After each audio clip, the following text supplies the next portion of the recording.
Bonjour, bonjour. Salut, salut. Aujourd'hui, je voulais commencer par vous annoncer que j'ai enfin mis en place ma boutique en ligne sur le site Etsy. Pour l'instant, c'est juste quelques porte-clés et décapsuleurs, mais je complète avec le temps.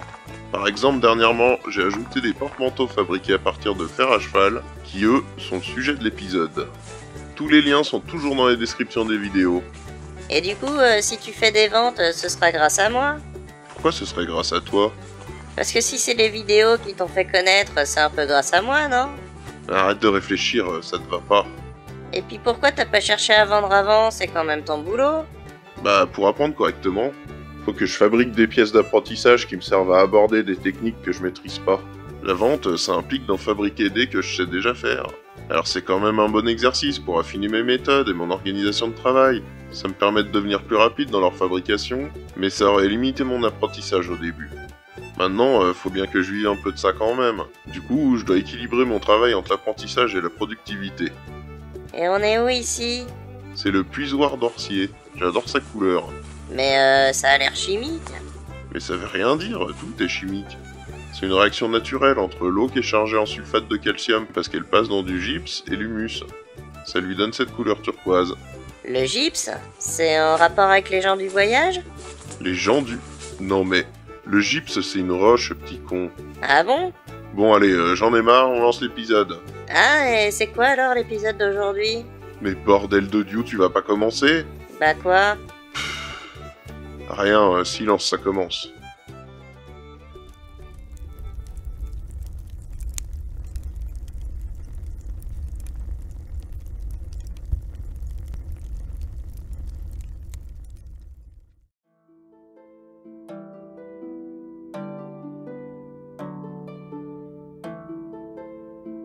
Et aujourd'hui on va voir comment Salut, faire. salut. Mais on a déjà salué. Ah oui, c'est vrai. Et on fait quoi aujourd'hui? Bah on fait comme j'ai dit, des porte-manteaux à partir de fer à cheval. Ou fer à chevaux. Des fers à cheveux? Chevaux, petit con. Mais comment t'as eu cette idée? C'est une commande, c'est pour installer dans la boutique de sellerie et maroquinerie de l'atelier du Minotaure. Je vous mets le lien en description. Une boutique de sellerie? On dit pas plutôt une épicerie? Non, la sellerie par rapport au sel des chevaux, pas au sel en cristaux ni aux légumes. Ah, et comment on va s'y prendre? Comme tu y vas? Bah oui, je suis là aussi, moi. Ouais, malheureusement. Alors on va prendre un fer qu'on coupera en deux, qu'on ajustera et qu'on soudera à peu près comme ça. Mais en sachant qu'à cette partie-là, on va devoir le redresser sur 6 ou 7 cm, volonté de la cliente qui doit pouvoir accrocher des sangles un peu larges sans que ça les plie. Je suis pas sûr de comprendre, mais tu vas devoir taper dessus, c'est ça?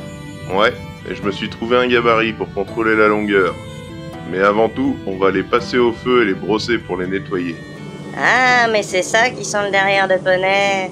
Oui, t'aurais quand même pu te laver. Mais pas moi, les fers.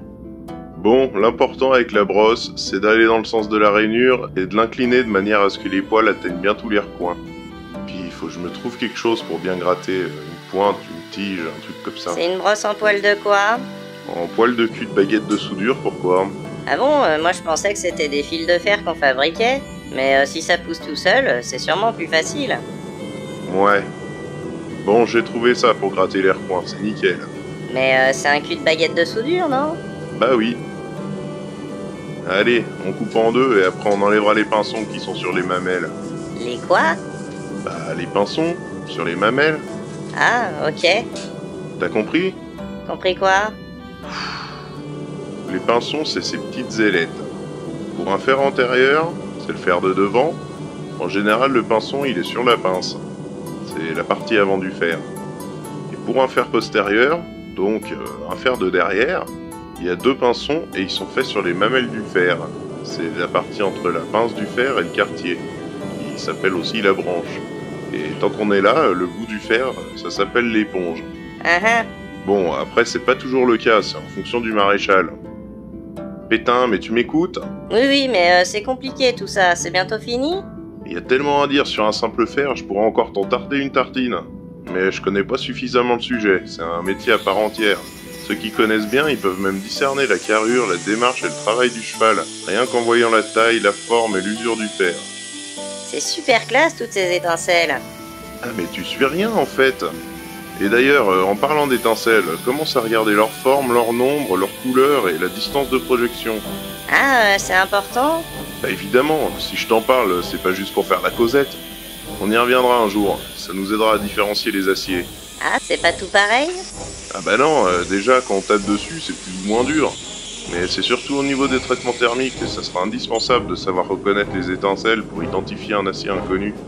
C'est super important pour savoir ce qu'on peut en faire. Si c'est pour un outil contondant, tranchant, un ressort ou un objet de déco, ce sera pas le même acier à utiliser.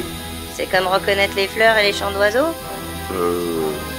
Oui, enfin ça pourrait se comparer, peut-être. Parce que moi je sais pas faire. Non, et puis de toute façon, on s'en fout des fleurs et des oiseaux dans une forge, le petit con. Mais attention, tu meules sur les chiffons. Ah oui, mais c'est parfaitement maîtrisé, aucune inquiétude. Par contre, c'est pas bien ce que je fais, hein, tu feras pas pareil.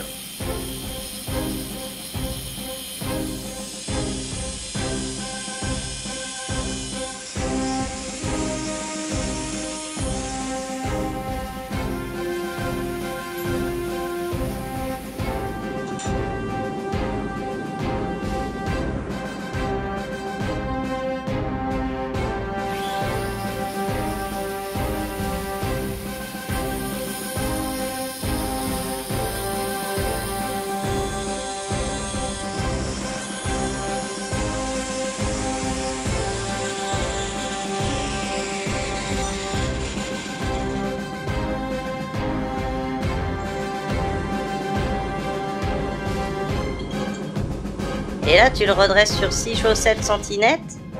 Je le redresse sur quoi? C'est ce que tu disais tout à l'heure, que c'était une volute de la Clio qui doit pouvoir raccorder des sangliers un peu barges sans que ça les lie. Mais j'avais pas tout compris. Bah ouais, tu m'étonnes. Non, là, je le redresse sur 6 ou 7 centimètres. Ah bah j'avais peut-être mal entendu alors. Peut-être. Une claque dans l'oreille, ça t'aiderait à mieux écouter? Je sais pas, pourquoi tu demandes ça? Non mais... laisse tomber.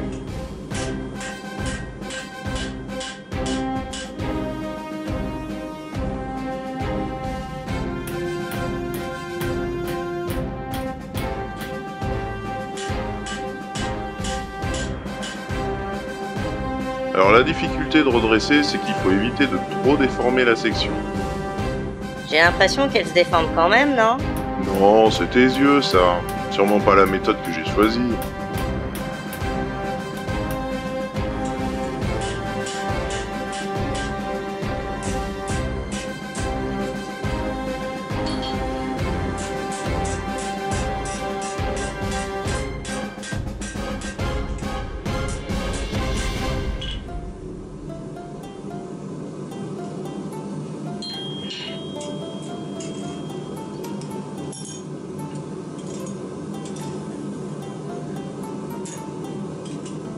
Et après, tu vas souder? Ouais, bien vu. Je pense bien les parties à souder, faut que ce soit propre.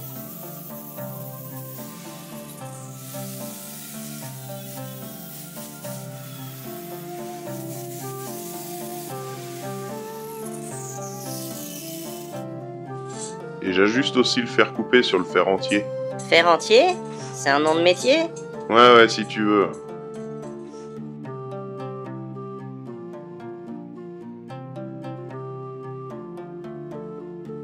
Ensuite, je trouve comment l'installer pour pouvoir le souder.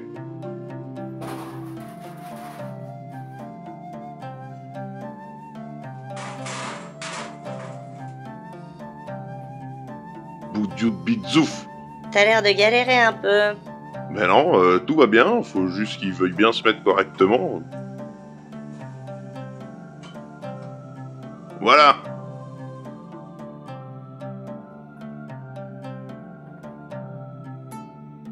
Et je soude, cache-toi les yeux.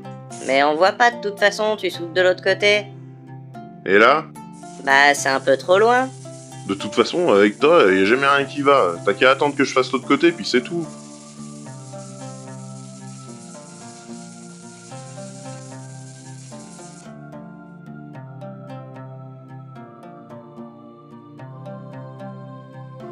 Ah oui, là on voit mieux. N'est-ce pas? Alors apprends vite à être patient, petit con.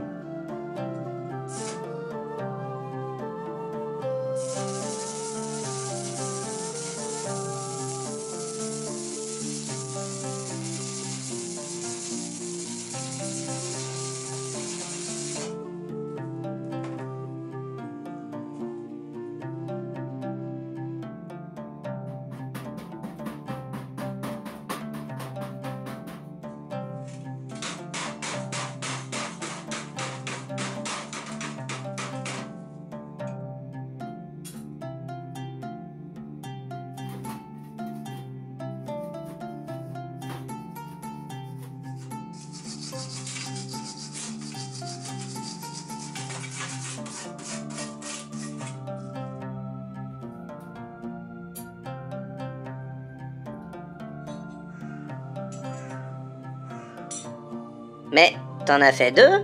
T'avais pas remarqué jusque-là? Non mais ce niveau d'inattention, vraiment, je comprends pas. Je sais pas comment tu peux exister. Bah quoi? Sans même parler du titre de l'épisode, les porte-manteaux, tu t'es pas demandé ce qu'était devenu le deuxième morceau de fer coupé en deux? Bah non, tu m'en aurais parlé si c'était important. Bon, je t'explique pendant que je répare mes soudures. Je sais pas si ça se dit en forge, mais c'est comme ça qu'on dit en bijouterie. On répare nos soudures. Enfin, nos brasures. D'ailleurs, personne m'explique le vocabulaire du métier, le nom des outils ou les techniques. Quand on apprend seul, personne est là pour nous souffler le bon conseil au bon moment. Oui, on commence à connaître la chanson. Ce que je veux dire, c'est que c'est nécessaire de toujours être prêt à se remettre en question. Pour ça, faut connaître les limites entre son savoir et ses croyances. Et pour commencer, la différence entre les deux, c'est l'épreuve. Mais on y reviendra peut-être un jour. En tout cas, c'est très important, et dans certaines situations, ça peut même être dangereux de se tromper, alors méfiate. J'ai rien compris, mais c'est quoi le rapport avec le morceau de fer que tu fais disparaître de l'épisode? Non, mais ça, c'était au sujet du vocabulaire. Et donc, concernant ce bout de fer, faut bien se dire que les vidéos ou les tutos qu'on trouve sur internet, ou même les bouquins, c'est pas des maîtres. Faut y chercher l'info, ça nous tombe pas tout cuit dans le bec, pile quand on en a besoin. Ah oui, c'est vrai ça. Ensuite, c'est jamais complet. Ah bon? Bah ouais, on peut pas tout mettre dans une vidéo, c'est comme de la vulgarisation, c'est un genre de résumé, pour rester accessible et sympa à regarder. Bon bah ok, mais je vois encore moins le rapport avec ce bout de fer.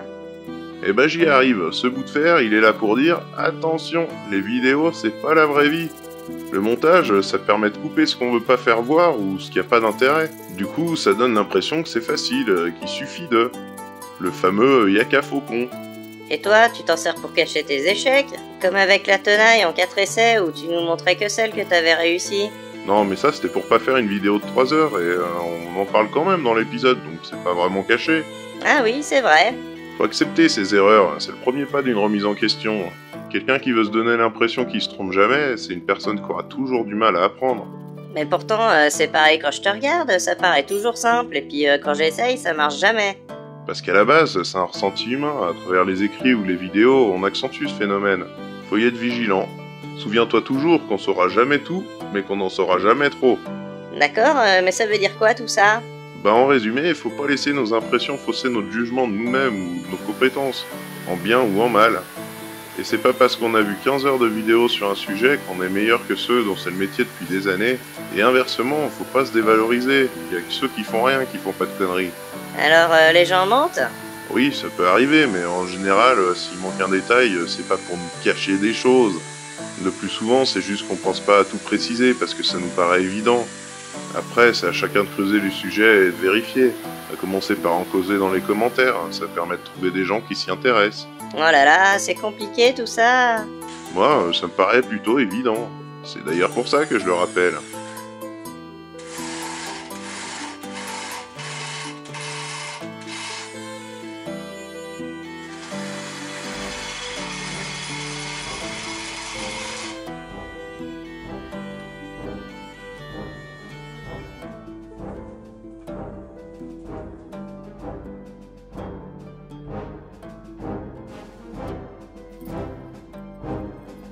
Et c'est pour quoi faire le carton et les vis? C'est pour la peinture. Les vis aussi? Bah ouais, ce serait moche sinon.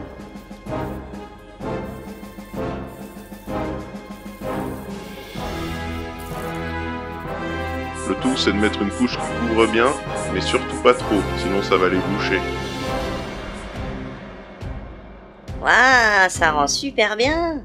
Bah ouais, je suis assez content de moi, j'espère que ça lui plaira. Et du coup, je vais en faire pour le stock, ils seront sur la page Etsy. J'en aurai même des mini, faits avec des fers japonais. Alors, abonnez-vous. Hein? Non, mais rien. Ah, et avant de finir, je voulais remercier Sid pour les fers à chevaux. À Chevals. Les fers à Chevals. Lui aussi, il aura son porte-manteau. Ciao, à plus. Salut, salut!